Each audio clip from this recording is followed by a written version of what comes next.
वो देखने मुझे आना तो चाहता होगा।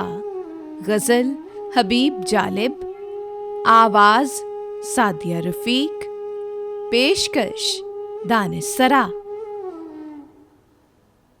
वो देखने मुझे आना तो चाहता होगा, मगर ज़माने की बातों से डर गया होगा।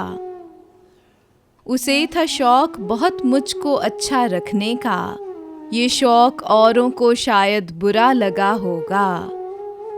कभी न हद्दे अदब से बढ़े थे दीदाओ दिल, वो मुझसे किस लिए किस बात पर खफा होगा। मुझे गुमान है ये भी यकीन की हद तक, किसी से भी ना वो मेरी तरह मिला होगा। कभी कभी तो सितारों की छाँव में वो भी मेरे ख़याल में कुछ देर जागता होगा।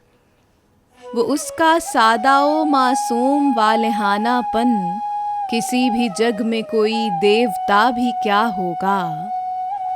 नहीं वो आया तो जालिब गिला न कर उसका, न जाने क्या उसे दरपेश मसला होगा।